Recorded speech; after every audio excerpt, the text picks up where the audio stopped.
Guys, स्वागत है आपका अपने YouTube चैनल स्टडी विद अमन कुल में। आज हम सैम्पल पेपर जो आपका डिस्कस कर रहे थे उसे ही आगे कंटिन्यू करते हैं। हमने सेक्शन ए तक कंप्लीट कर लिया था, अब सेक्शन 2 स्टार्ट करते हैं। आज सेक्शन 2 यानी खंड का हिंदी का आपका पेपर था। अब हिंदी के पेपर में जितने क्वेश्चन आपको यहाँ पे 11 क्वेश्चन में 5 पार्ट दिए जाएंगे, पर आपको करने सिर्फ 4 ही होंगे, पर मैं आपको 5 करवा रही हूँ क्योंकि आप यहाँ पे प्रैक्टिस कर रहे हैं ना। तो यहाँ पे मैं और सॉल्यूशन के साथ आपको कितना बड़ा आंसर कितने क्वेश्चन में लिखना होता आना चाहिए वो मैं आपको एक बार अच्छे से दिखा रही हूँ, जिससे आपकी प्रैक्टिस अच्छे से हो जाए। नवाब साहब की सनक नकारात्मक थी, किंतु हर सनक नकारात्मक नहीं होती। सो उदाहरण सिद्ध कीजिए किस सनक को सकारात्मक कहा जा सकता है। यानी जो नवाब साहब थे, तो इसका आंसर करते हैं। सकारात्मक सनक से अभिप्राय है किसी अच्छे कार्य, यानी सकारात्मक सनक होनी चाहिए किसी अच्छे कार्य की धुन लगना और हमें आदत लग जाए किसी अच्छे कार्य करने की, उसे पूरा करने की मेहनत, ईमानदारी, लगन से प्रयास करना। जैसा किसी जो वैज्ञानिक होता है उसे कल्याणकारी खोज या समाज सुधारक को रूढ़ियाँ मिटाने की सकारात्मक सनक सवार होती है ना, किसी को धुन सवार हो जाती है, ये तो ये काम इतना अच्छे से कर रहा है और करे जा रहा है। इसी प्रकार आज़ादी के मतवाले क्रांतिकारियों को देश की आज़ादी प्राप्त करने की लगन लगी थी और वह पाने के लिए वह हंसते हंसते शहीद हो गए। ऐसी सकारात्मक सनक बिहार के मजदूर दशरथ मांझी को सवार हुई थी, जब उन्होंने अकेले ही केवल एक हथौड़े और छेनी की सहायता से 22 वर्षों तक कठोर परिश्रम करके उस पहाड़ी की कड़कदार सड़क बना डाली, जो उनकी पत्नी की मृत्यु पर उनके कारण बनाई थी, क्योंकि वो उन्हें हॉस्पिटल नहीं ले जा पा रहे थे तभी, और उनकी पत्नी मर गई थी रास्ते के कारण, तो उन्होंने 22 वर्ष तक लगातार सड़क बनाने में ही लगा दिया। उनकी सकारात्मक सनक ने वहाँ के निवासियों के जीवन का सरल बना दिया। दूसरा प्रश्न है, महानगरों के फ्लैट कल्चर और लेखिका मन्नू भंडारी के परांपंगन पड़ोस कल्चर में आपको क्या अंतर दिखाई देता है। तो जो अगर मैं आपको अपनी तरफ से बेसिकली बताऊं तो फ्लैट कल्चर में होता है ना कि हम बगल में क्या हो रहा है, आपके नीचे वाले फ्लोर में क्या हो रहा है, कहाँ चोरी हो रही है, कोई डकैत कोई मर वर भी गया ना, कुछ पता नहीं चलेगा फ्लैट कल्चर में। पर पड़ोस कल्चर में हमारे मोहल्ले हमारे घर होते हैं, मतलब हर किसी के घर में भी जा सकते हैं, और हमारा घर का जो दीवार होता है या जो घर की जो एंडिंग होती है वो हमारे घर तक ही नहीं सीमित होती है, हमारे पूरे मोहल्ले तक सीमित होती है। अब आप आंसर करेंगे, महानगरों के फ्लैट कल्चर में जीवन केवल अपने तक सीमित रहता है, अपने यहाँ किसी से मतलब नहीं होता। व्यवस्था के कारण यानी बिजी होने के कारण लोग अपने पड़ोसियों के सुख दुख में भी भागीदार नहीं होते। कई बार तो फ्लैट में रहने वाले व्यक्ति को अपने पड़ोस का नाम भी नहीं पता होता। ऐसा जीवन असहाय और असुरक्षित है। इसके विपरीत जो मन्नू भंडारी है वो परांपंगत पड़ोस कल्चर में पूरा मोहल्ला अपना घर लगता था, सब अपनत्व के बंधन में बंधे थे। बड़ी से बड़ी विपरीत परिस्थितियों में पड़ोस के सभी लोग एक दूसरे का सहयोग करते थे। ऐसे वातावरण में कोई भी अकेलापन अनुभव नहीं करता था। ऐसा जीवन अधिक आनंदपूर्ण संरक्षित था। तीसरा प्रश्न है, मंगल ध्वनि किसे कहते हैं। बिस्मिल्लाह खान की शनाई को मंगल ध्वनि का नायक क्यों कहा गया, आंसर करिए। तो मंगल ध्वनि होती है मांगलिक अवसरों पर वातावरण में पवित्रता, आनंद, यानी मांगलिक अवसर कैसे होते हैं, शादी ब्याह के अवसर जो होते हैं, शादी ब्याह के अवसर पे पवित्रता यानी बहुत अच्छी मतलब वाइब्स लाने के लिए वाद्य यंत्र को बजाए जाने वाली ध्वनि मंगल ध्वनि कहते हैं। शनाई एक ऐसा वाद्य है जिसमें प्राय मांगलिक अवसरों पर ही, मांगलिक यानी शादी विवाह और आपके बर्थडे वगैरह। भारत रत्न में विभूषित बिस्मिल्लाह खान ने अपनी कठिन साधना द्वारा शनाई वादन के क्षेत्र में सर्वोच्च स्थान प्राप्त किया, यानी सबसे ऊंचे वही है। वह संगीत के महानायक कहलाए जाते हैं। अत्यंत तन्मयता के साथ शनाई बजाकर वातावरण को वो मंगलपूरित करने में उन्हें महारत हासिल थी। उनकी इन्हीं विशेषताओं के कारण उन्हें मंगल ध्वनि का नायक कहा जाता है। फिर है चौथा क्वेश्चन, सच्चे अर्थों में संस्कृति व्यक्ति किसे कहा गया है। संस्कृति पाठ के आधार पर तर्क दीजिए। तो संस्कृति व्यक्ति इसे कहा है जिसमें बुद्धि और योग्यता के आधार पर किसी नए तथ्य की खोज करने की क्षमता हो, जिससे मानवता का कल्याण भी हो सके, उसे ही हम संस्कृत व्यक्ति कहते हैं। जैसे न्यूटन ने अपनी योग्यता के कारण गुरुत्वाकर्षण के सिद्धांत का आविष्कार किया, और उस आधार पर हम क्या कह सकते हैं, न्यूटन संस्कृत मानव सिद्ध होता है, और उसने क्या करा, संस्कृति का सिद्धांत लाया। क्योंकि उन्होंने अपनी बुद्धि के कारण नया सोचा और अपनी योग्यता के आधार पर एक नई खोज की। फिर है 12th क्वेश्चन। अब यहाँ पे अभी आपने ऊपर जो क्वेश्चन करे हो ना, आपने वो चैप्टर्स के क्वेश्चन, वो भी क्षितिज के चैप्टर से। अब हम क्षितिज की पोएम के क्वेश्चन करेंगे और ये पूरा सिलेबस है, ये टर्म 1 का, टर्म 2 का, तभी आप इसे सॉल्व करेंगे, तभी तो फाइनल टर्म में तो पूरा ही आ रहा है। पद्य पाठों के आधार पर आपको 20 से 25 शब्दों में आंसर करना है किन्हीं 3 प्रश्नों का। आपको 4 दिए जाएंगे पर 3 ही करने होंगे आपको। अब मैं आपको चारों करवाऊंगी। फिर पहला प्रश्न है, क्रोध से बात और बिगड़ जाती है। राम लक्ष्मण परशुराम संवाद कविता में आलोक में इस कथन की पुष्टि कीजिए। क्रोध में कौन बोलते हैं? एक तो परशुराम जी और लक्ष्मण दोनों ही एक दूसरे से क्रोध में बोलते हैं, पर लक्ष्मण थोड़ा रिस्पेक्ट करता भी है, पर वो क्रोध में ही बोलता है, तो और बात बिगाड़ रहा था वो। ये कथन पूर्णतः सत्य है, क्योंकि क्रोध से बात और बिगड़ जाती है। क्रोध की प्रबल अवस्था में मनुष्य को काटने और आकाटने का ध्यान, यानी क्या वो सही बोल रहा है, क्या वो गलत बोल रहा है, वो उसका ध्यान नहीं रहता। क्रोधी व्यक्ति का अपनी वाणी पर नियंत्रण नहीं रहता, यानी वो कुछ भी बोलेगा, उसे कंट्रोल ही नहीं है अपनी वॉइस पर। ऐसी स्थिति में अपने कठोर वचनों और व्यंग बातों जो बातें वो बिगड़ जाती है, द्वारा वह किसी का भी अपमान कर देता है, यानी अपने जो वो इतना कड़वा बोलता है तो वो किसी को भी अपमान कर देगा। उसके अपमानजनक शब्द सुनकर जो विपक्षी होगा वो प्रत्युत्तर में कटु वचन बोलेगा, यानी बदले में वो भी कठोर वचन बोलेगा, कटु वचन बोलेगा, और बात फिर बिगड़ जाती है। जिस प्रकार राम लक्ष्मण परशुराम संवाद में हमने देखा कि प्रसंग में परशुराम जी के कटु वचन बोलने पर लक्ष्मण भी क्रोधित होकर उनके गरिमा, पद और अवस्था का ध्यान न रखते उन्होंने व्यंग और कठोर वचनों से उत्तर देते हैं। यदि ऐसे में श्री राम अपने विनम्र वचनों द्वारा परशुराम के क्रोध को शांत न करते तो उसका परिणाम क्या होता? अनिष्टकारी हो सकता था, यानी बहुत बुरा हो सकता था। यानी अगर आप थोड़े नए नए वर्ड्स, हिंदी के वर्ड्स यूज़ करेंगे ना, तो आपका आंसर अट्रैक्टिव लगेगा। तो मैं आपको आंसर लिखने की थोड़ी टेक्निक है। फिर है, आपके पाठ्यक्रम की किस कविता में कवि ने बादल से फुहार, रिमझिम तथा बरसने के स्थान पर गरजने के लिए कहा है? आह्वान का क्या कारण है? अपने शब्दों में लिखिए। तो हमारी पाठ्यपुस्तिका उत्साह कविता में कवि सूर्यकांत त्रिपाठी निराला बादल में बरसने के साथ गरजने करने को कहते हैं। निराला जी ये इसलिए कहते हैं क्योंकि उत्साह एक आह्वान गीत है, क्योंकि किसी को बुला रहा जा रहा है उत्साह, जिसमें कवि नव निर्माण हेतु विलंब या क्रांति का आह्वान करते हैं, यानी नई चीज़ों के लिए वो क्रांति लाते हैं।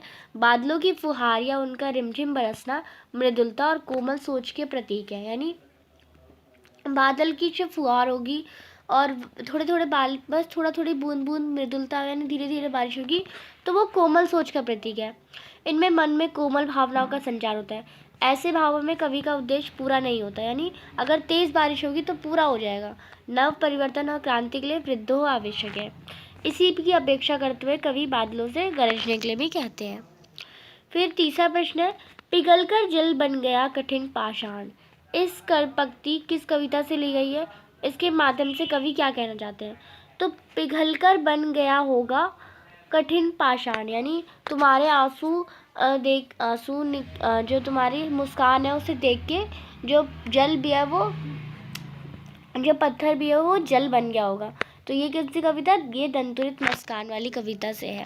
तो ये दंतुरित मुस्कान वाली कविता से ली गई है। पहला क्वेश्चन हो गया हमारा।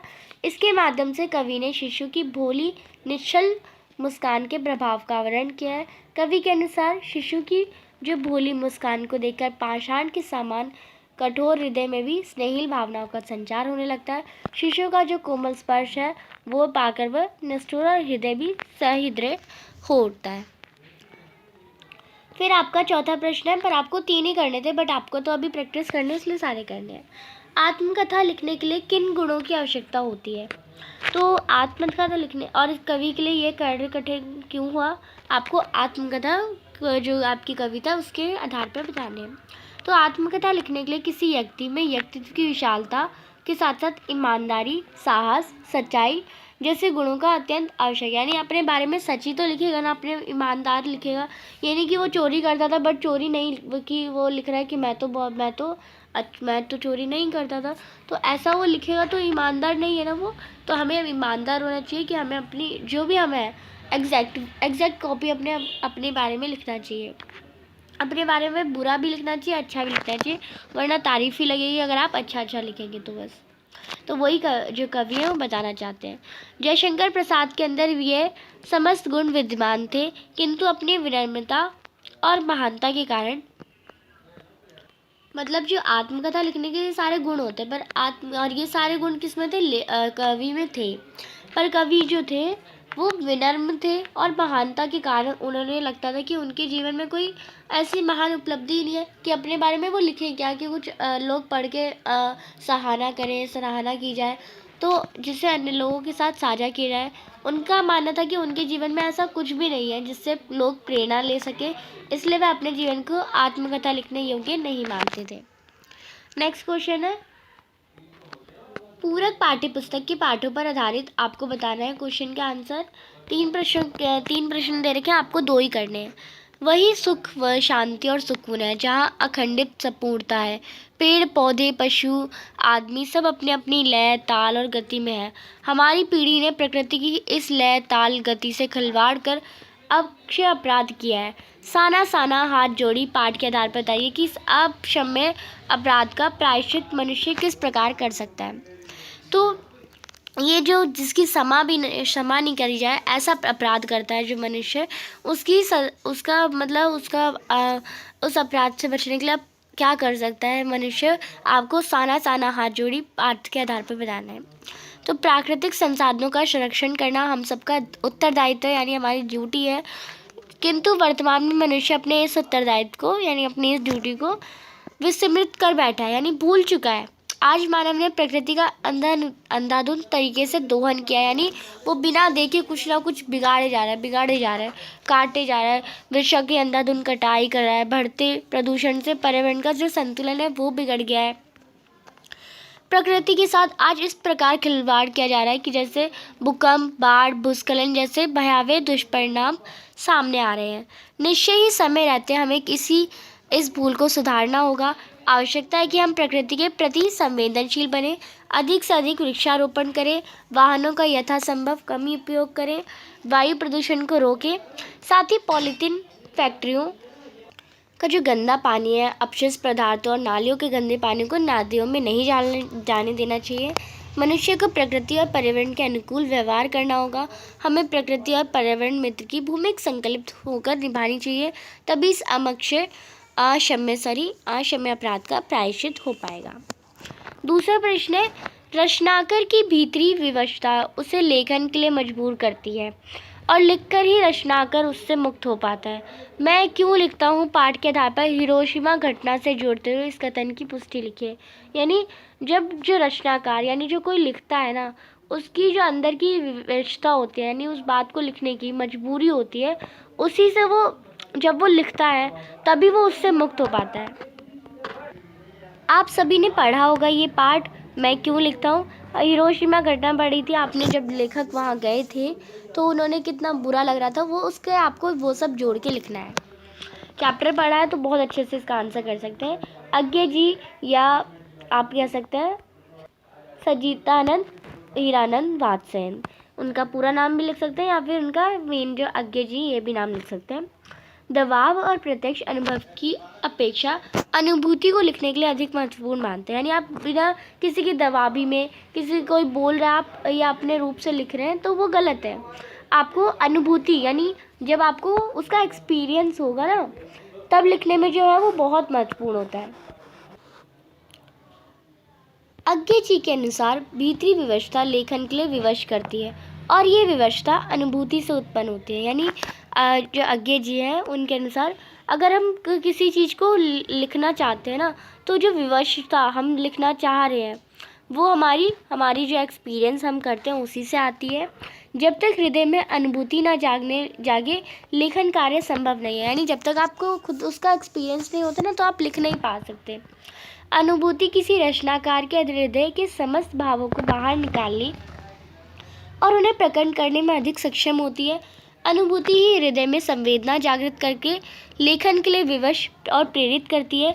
हिरोशिमा की घटना में लेखक जब शुरू में अवगत हुए कि उनके अंदर अनुभूति नहीं हुई, इसलिए उन्होंने इस विषय पर कुछ नहीं लिखा। परंतु जब वो लेखक ने हिरोशिमा की विभीषिका को पत्थर पर उतरी मनुष्य की छाया से अनुभव किया, तब इसी अनुभूति से, यानी जब वो पत्थर पे उन्होंने वो छाया देखी, छाया टाइप, मतलब वो कटा हुआ इंसान को, तो वो प्रेरित होकर उसे हृदय की संवेदना को हिरोशिमा कविता के रूप में लिख दिया। यानी उनकी आपकी बुक के पीछे एक कविता भी है हिरोशिमा नाम की, आप उसे पढ़ेंगे तो आपको समझ में आएगा। फिर है तीसरा क्वेश्चन, माता का अंचल। पाठ में भोलानाथ का अपने माता पिता से बहुत बड़ा लगाव था। बचपन में हर बच्चा एक पल के लिए माता पिता के साथ नहीं छोड़ना चाहता, किंतु माता पिता के बूढ़े हो जाने पर इनमें से ही कुछ उनके साथ ना रहकर वृद्धाश्रम में पहुंचा देते हैं। ऐसे में आप लोग किन शब्दों में समझाएंगे, यानी ऐसे लोगों को आपको किन शब्दों में समझाएंगे, आप विचार करके लिखिए। तो माता पिता अपने बच्चों के लिए सर्वस्व न्यौछावर कर देते हैं, यानी अपना सब कुछ त्याग देते हैं। बच्चा ही बचपन में अपने हर कार्य के लिए माता पिता पर आश्रित होता है, एक पल के लिए भी उनका साथ नहीं छोड़ना चाहता। किंतु बड़े होकर इनमें से कुछ बच्चे स्वयं यानी आत्मनिर्भर यानी इंडिपेंडेंट हो जाते हैं और माता पिता के बूढ़े हो जाने पर उन्हें वृद्धाश्रम छोड़ देते हैं। क्यों छोड़ देते हैं? कुछ छोड़ देते हैं कि वो रीज़न बहाने बनाते हैं कि मुझे काम करना है, आपकी केयर कौन करेगा, और वृद्धाश्रम में केयर होगी। ऐसे ऐसे बहाने बनाते हैं लोग, अपने मम्मी पापा की केयर नहीं कर सकते हैं। व्यक्तिगत हितों को सर्वोपरि समझना, एकल परिवार को प्राथमिकता देना, बढ़ती जो उपभोक्तावादी सोच है और संवेदनशील में कमी आदि माता पिता को अपने दूर रखने के प्रमुख कारण है। ऐसे हम उन बच्चों को भावनात्मक रूप से ये समझाना चाहिए कि वह अपने माता पिता को वृद्धाश्रम भेजने से पूर्व स्वयं को उनके स्थान पर रखकर देखें कि यदि कल को उनकी संतान उनके साथ ऐसा व्यवहार करेगी तो उन्हें कैसा लगेगा। सभी बच्चे माता पिता के जीवन की पूंजी होते हैं और उनके जीवन का एकमात्र सहारा होते हैं। बच्चों का परम कर्तव्य है कि माता पिता को सब उनके ज़्यादा ज़रूरत होती है और उस वक्त उनकी सेवा करें, उनके प्रति कर्तव्य का निर्वाह करें। जैसे माता पिता बचपन में हमारी सेवा करते हैं, वैसे ही जब वो वृद्ध हो जाते हैं यानी बूढ़े होते हैं तो हमारी भी कर्तव्य है कि हम उनकी सेवा करें। अब यहाँ पे क्वेश्चन आंसर वाला पार्ट कंप्लीट होता है। अब यहाँ पे अनुच्छेद लेखन स्टार्ट होता है। पहला है, आपको 3 दिएंगे, आपको तीनों में से किसी एक विषय पर लिखना है। जीवन का कठिन दौर और मानसिक मजबूती, तो इस पर आप लिखेंगे। संकेत बिंदु आपको दिए जाएंगे। अब कुछ बच्चों का क्वेश्चन होता है कि संकेत बिंदु लिखने होते हैं तो नहीं लिखने होते। अनुच्छेद में संकेत बिंदु बिल्कुल नहीं लिखते, और वो हम लिखते हैं पैराग्राफ में। जब निबंध लिखने को आता है तब हमें संकेत बिंदु लिखने होते हैं, पर जब हमें अनुच्छेद लिखना होता है तो हमें एक पैराग्राफ के अंदर ही से कंप्लीट करना होता है और हर पॉइंट्स आना चाहिए आपका, यानी कि ये लाइन ही आनी चाहिए, इसके बारे में जो बोला गया है हमें वो आना चाहिए। मानसिक दृढ़ता से मुश्किल हालातों का सामना संभव होना चाहिए, ये आपको समझाना है। इसमें कठिन हालातों से दो हाथ करने की शक्ति, ये समझाना है आपको। अनेक संघर्षशील व्यक्तियों के उदाहरण आपको बताने हैं, जैसे कौन कौन से संघर्षशील जिन्होंने जीवन के कठिन दौर में अपनी मानसिक मजबूती, गांधी जी वगैरह। मानसिक दृढ़ता का यानी आप कैसे अपने आप को स्ट्रांग रखेंगे उसका संकल्प, तो ऐसे एंडिंग भी करनी है आपको। तो आप लिखेंगे, सुखद एवं सफल जीवन के लिए मानसिक स्वास्थ्य परम आवश्यक तत्व है। जीवन में घट रही घटनाओं पर नियंत्रण रखने की ताकत ही हमारे मानसिक शक्ति कहलाती है। दुनिया में ऐसा कोई भी नहीं जिसके जीवन में प्रतिकूल परिस्थितियां नहीं आती। कुछ लोग विपरीत परिस्थितियों में धैर्य न रखने के कारण जीवन में निराश हो जाते हैं। यहाँ पे मैं ये रीड इसलिए कर रही हूँ क्योंकि आपको इससे याद हो जाएगा और आप वर्ड टू वर्ड पढ़ पाएंगे। कोविड-19 महामारी के दौर से लंबे समय तक घर में रहने के कारण एकाकीपन, चिंता, डर, अनिश्चितता लोगों के मानसिक स्वास्थ्य पर बुरा प्रभाव डालना। मानसिक स्वास्थ्य का सीधा संबंध हमारे शारीरिक, भावनात्मक, मनोवैज्ञानिक स्वास्थ्य से होता है। अत्यधिक तनाव यानी थकावट से हमारे शरीर में अनेक दुष्प्रभाव होते हैं, जैसे घबराहट, चिड़चिड़ापन, उदासी, उलझन। ये तो आजकल की सभी बच्चों की लाइफ ही हो गई ना, तो वही आपको लिखना है। थकान होना, ब्लड प्रेशर हाई होना, डिप्रेशन, शरीर का ऊर्जाहीन महसूस होना यानी एनर्जी नहीं है। उस तनाव का असर शरीर, दिमाग और भावनाओं, व्यवहार पर भी पड़ता है, यानी आप चिड़चिड़े हो जाते हैं और किसी से भी उल्टा बोल देते हैं। सफल और सुखद जीवन जीने के लिए स्वयं को मानसिक रूप से मजबूत करना बहुत ज़रूरी है।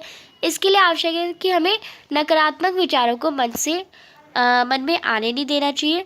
परिवार और मित्रों के साथ अधिक समय बिताना चाहिए। घर से बाहर प्रकृति के निकट जाएं, संगीत सुने, पौष्टिक भोजन खाएं, व्यायाम करें। अगर मन में कोई चिंता या उदासी है तो उसे अपने अंदर छिपा नहीं बल्कि परिजनों के साथ बांटें। दृढ़ निश्चय लोग हर मुसीबत का नियंत्रण पा लेते हैं। विश्व प्रसिद्ध रविन्द्रनाथ टैगोर, अल्बर्ट आइंस्टाइन, जैसे लाइक एग्जाम्पल बोला था ना, तो दे रहे हैं यहाँ पे बिल गेट्स आदि ऐसे संघर्षशील व्यक्तियों के उदाहरण हैं जिन्होंने असफलताओं के हार नहीं मानी। अतः हमें भावनात्मक और मानसिक रूप से मजबूत रहना होगा। सकारात्मक ढंग से अपना समय का सदुपयोग करना चाहिए। अगर आप वो ऊपर वाला नहीं करते तो आपको ये वाला करना होगा, साइबर युग, साइबर ठगी या सावधानियां, सुरक्षा और उपाय। तो ये भी छोटा सा पढ़ लेते हैं। तकनीकी प्रगति और कंप्यूटर पर इंटरनेट के बढ़ते प्रयोग के साथ साइबर ठगी और उससे संबंधित अपराध तेजी से बढ़ रहे हैं। कंप्यूटर या इंटरनेट का उपयोग करने के लिए अपराध साइबर अपराध की श्रेणी में आते हैं। इससे शामिल लोगों को हैकर नाम से जाना जाता है। आजकल साइबर नेटवर्किंग, ऑनलाइन खरीद, पढ़ाई, नौकरियों के, यानी सब कुछ तो ऑनलाइन हो रहा है। इससे इसका अत्यधिक प्रचलन के कारण भोले भाले और कई बार पढ़े लिखे लोग भी ठगी का शिकार हो जाते हैं। ये हैकर ऐसी वेबसाइट बनाते हैं जहाँ पर कुछ लालच देने वे लोग किसी चीज़ को खरीदने के लिए ऑफ़र देते हैं। उनका एटीएम या मोबाइल नंबर आसानी से शिकार बना लेते हैं और साइबर अपराध के अंतर्गत हानि और गोपनीय जानकारी जैसे चुरा लेते हैं। साइबर आतंकवाद, ऑनलाइन उत्पीड़न, नशीली दवाओं का तस्कार, यहाँ तक कि राष्ट्रीय सुरक्षा संबंधित दस्तावेज चुरा लेते हैं। ये अपराध आज पूरे विश्व में इतनी तेज़ी से फैला है क्योंकि सब कुछ तो ऑनलाइन हो गया ना।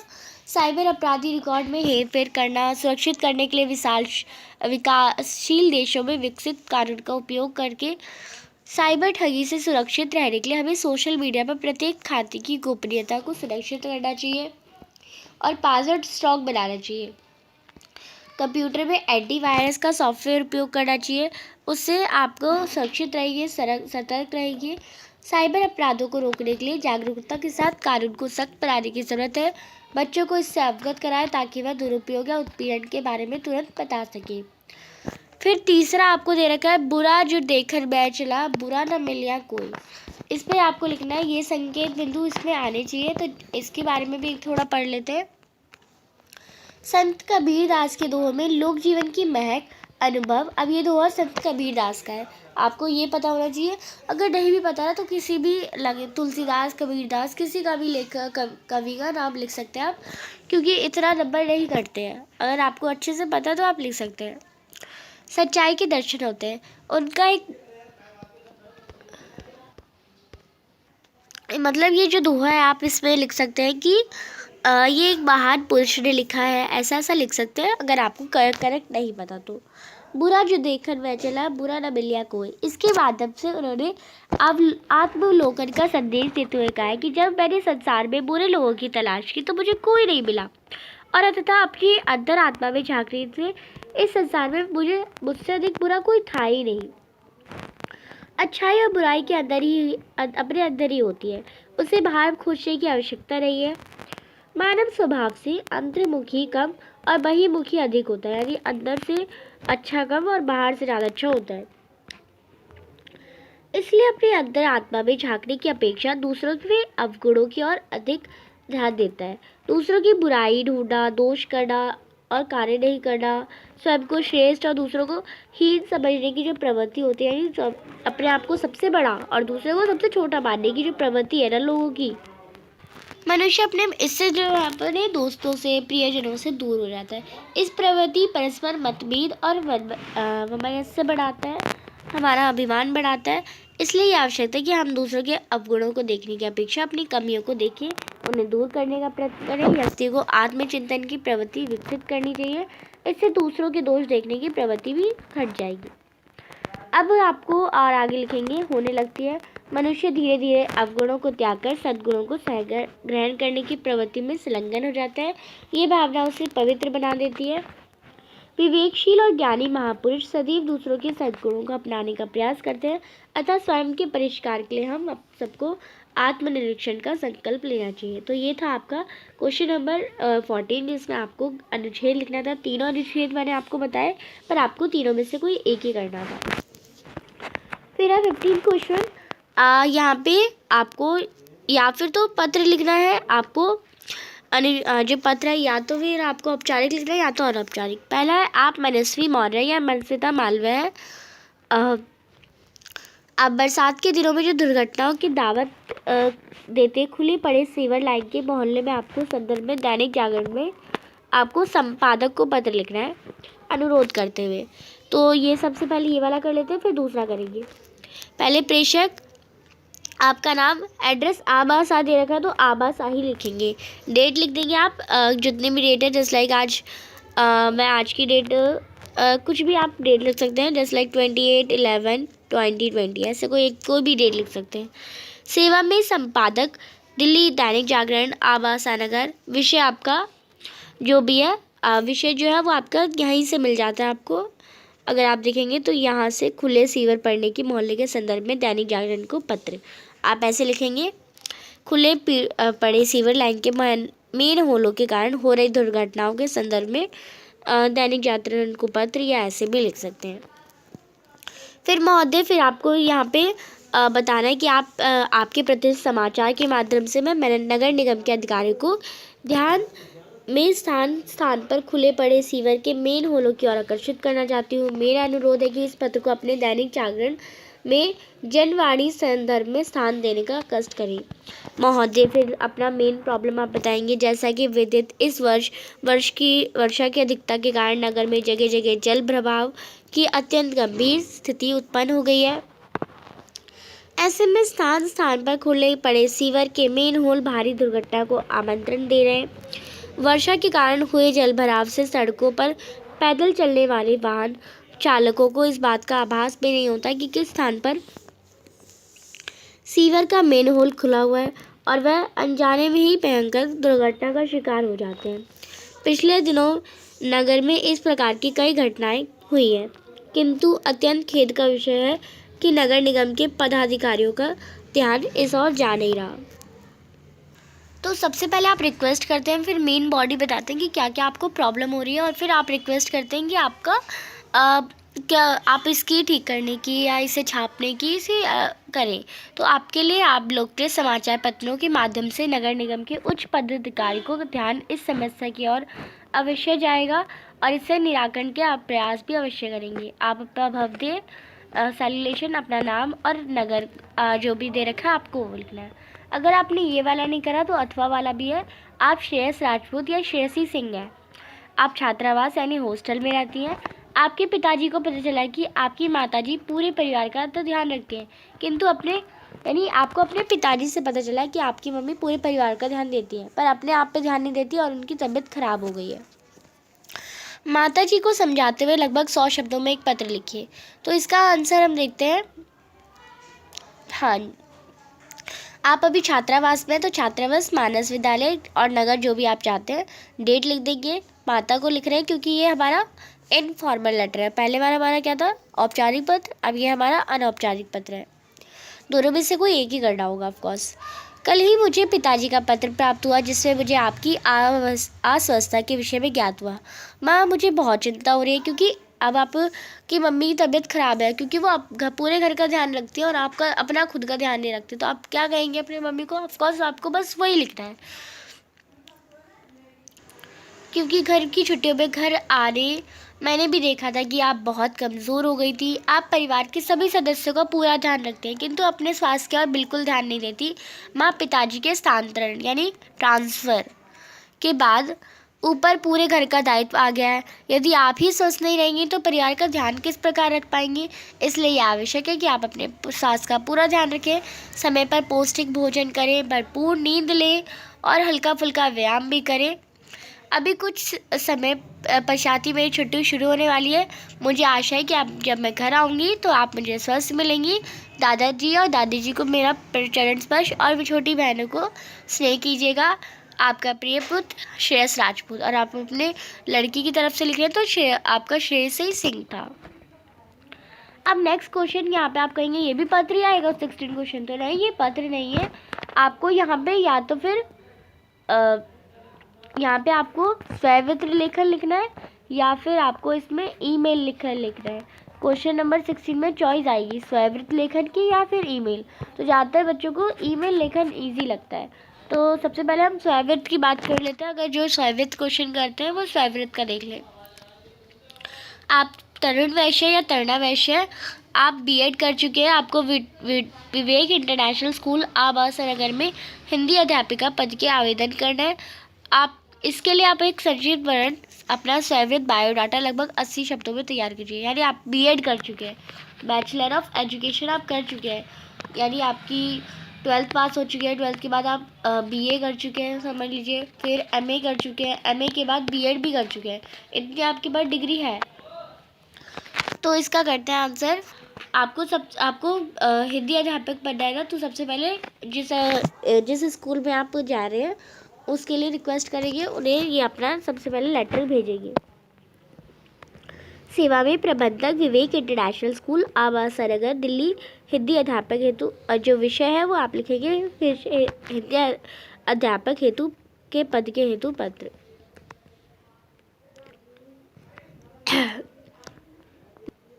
महोदय लिखेंगे स्थानीय नगर रोजनागर समाचार, यानी समाचार पत्र में एडवर्टाइजमेंट देखी मैंने, ये डेट से निकल विज्ञापन में संदर्भ में तरुण वैश्य आपके विद्यालय में हिंदी अध्यापक के रिक्त पद हेतु आवेदन प्रस्तुत करते हुए स्ववित्र प्रेषित कर रहा हूँ जो निम्न है। मेरा नाम है तरुण वैश्य, पिता का नाम, ऐसे ही आपको अपना पूरा नाम वगैरह सब कुछ डिटेल लिखनी होती है। पिता का नाम, माता का नाम, जन्म तिथि, वर्तमान पता, मोबाइल नंबर और ईमेल, ये तो मेनली लिखना, हर बायोडाटा में आपने ये तो ज़रूर लिखना ही है। और अगर आप टीचर के लिए योग्यता के लिए, तो आपको बताना है 10वीं में मेरे कितने मार्क्स आए थे, 86 आए थे, और कौन से वर्ष में थे, 10वीं कौन से वर्ष में करी, और आप कौन से बोर्ड से करी, सीबीएसई बोर्ड से करी, और कौन कौन से विषय में करी, ये आपको बताना होता है। 12वीं 2015 में सीबीएसई बोर्ड से करी, इन विषय पर 84% आए। स्नातक यानी ग्रेजुएशन मेरठ विश्वविद्यालय से करी, इन विषय पर 85%। बीएड मैंने मेरठ विश्वविद्यालय से करी, हिंदी पर, और 86%। और परास्नातक यानी मास्टर जो पोस्ट ग्रेजुएशन होती है वो भी हिंदी से करी, 88%। और योग्यता आप बता सकते हैं कि कंप्यूटर में एक वर्षीय डिप्लोमा भी है, हिंदी संस्कृत में और अंग्रेजी भाषा का कार्य साधक ज्ञान भी है, हिंदी टकरन में भी ज्ञान है, संगीत गायन और वादन में भी उसकी अभिरुचिता है। और आप लिखेंगे शिक्षण में नवाचार एवं आधुनिक तकनीकों का प्रयोग करने में अभिरुचि, यानी बहुत सारे अपनी जो भी मेन रुचि बता सकते हैं। और आप एंड में लिखेंगे मैं आपको विश्वास दिलाता हूँ कि मैं अपना कार्य पूर्ण निष्ठा से करूँगा। आपसे अनुरोध है कि मेरे आवेदन पत्र पर सकारात्मक विचार कर मुझे सेवा का अवसर दें। और आप अपने यहाँ पे साइन कर लेंगे और डेट लिख देंगे। यहाँ पे ये स्ववित्र आपका कंप्लीट होता है। अगर आपको स्ववित्र नहीं करना तो आप अथवा वाला क्वेश्चन ईमेल लेखन कर सकते हैं। आप क्या है, रॉबर्ट पॉल या डॉली डिसूजा है। आप इस प्रकाशन इस नगर से हैं। ऑनलाइन कुछ पुस्तिका मंगवानी है आपको प्रकाशन द्वारा, उनमें 2 पुस्तकें किसी अन्य लेखक की भेज दी गई है। एक पुस्तक के पहले एक पेज फटे हुए हैं। इसकी शिकायत करते हुए आपको इन पुस्तकों को शीघ्र लौटाने तथा नई पुस्तक भिजवाने के लिए प्रकाशन को वरिष्ठ प्रबंधन को लगभग 80 शब्दों में ईमेल लेकर लिखना है। तो ईमेल के लिए सबसे पहले क्या करते हैं, फ्रॉम और अपना ईमेल लिखते हैं। टू यानी आप जिसको भेजें वो हम मैनेजर पब्लिकेशन @gmail.com @gmail.com। और पूरा ये चीज़ तो ज़रूर होना चाहिए, तभी ईमेल आप फ़ोन से भेजते हैं, बट यहाँ पे अभी हम लिख रहे हैं। सब्जेक्ट क्या है आपका, ऑनलाइन आपने कुछ पुस्तकें बनवाई थी उन्हीं के विषय पे। महोदय आप फिर जैसे लेटर लिखते हैं वैसे ही लिखना है, बट लेटर में आप पहले कंटेंट लिखते हैं, फिर मेन बॉडी और फिर कंक्लूजन लिखते हैं। बट यहाँ पे ये तीनों सिर्फ कुछ ही लाइन में, ये तीनों सिर्फ एक ही पार्ट में आना चाहिए। ये अलग अलग पार्ट होते थे, यहाँ पे एक ही पार्ट में ये तीनों चीज़ें आ जानी चाहिए, यानी कम लिखना होता है। तो मैंने दिनांक 25 जुलाई को आबासा, यानी इसमें कुछ फालतू नहीं लिखना होता है और एग्जैक्ट जो पूछा गया जो बोला गया वही लिखना होता है। ऑनलाइन कुछ पुस्तकें मंगवाने का ऑर्डर संख्या दिया है। आज दिनांक 4 अगस्त को अभी अभी ऑर्डर मुझे प्राप्त हुआ, किंतु अत्यंत खेद का विषय कि मैंने अज्ञे जी की रचना, अज्ञे जी आपके वही लेखक आ गए सच्चिदानंद हीरानंद वात्सल्यम के कि कौन सी उसने मंगवाई थी, नदी के द्वीप मंगाई थी और कितनी नाव में कितनी बार ये मंगवाई थी। इसका एक एक प्रति ऑर्डर दिया था, किंतु उसके स्थान पर उनके पास जयशंकर प्रसाद की कामयानी की 2 प्रतियाँ, यानी ऐसी 2 बुक आ गई है।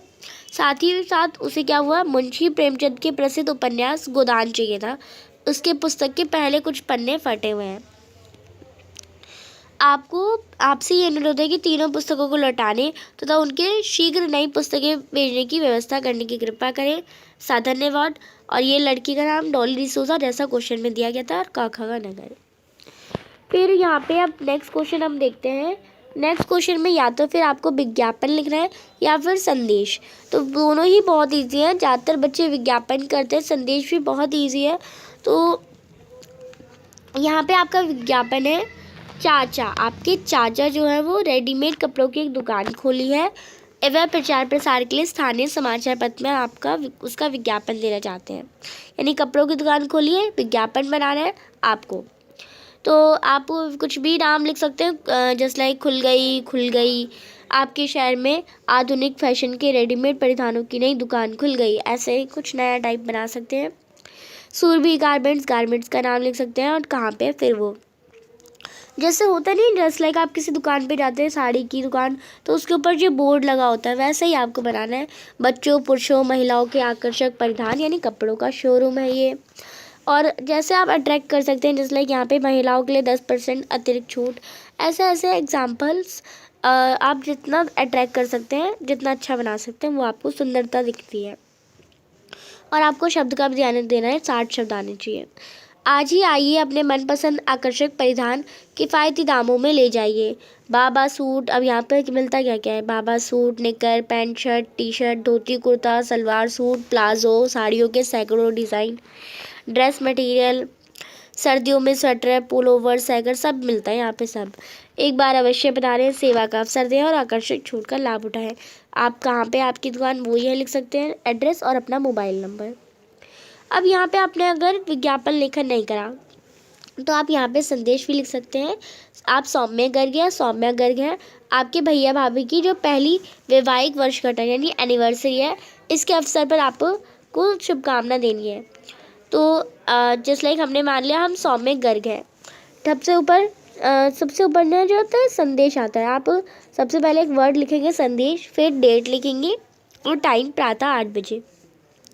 आदरणीय भैया भाभी जी, अब भैया भाभी जी के लिए संदेश में आप कुछ भी लिख सकते हैं, एज अ लेटर की तरह आप उनकी शुभकामनाएं दे सकते हैं, या फिर पोएम्स भी लिख सकते हैं। आपको बस यही करना है। आप दोनों को विवाह की प्रथम वर्षगांठ की हार्दिक शुभकामनाएं।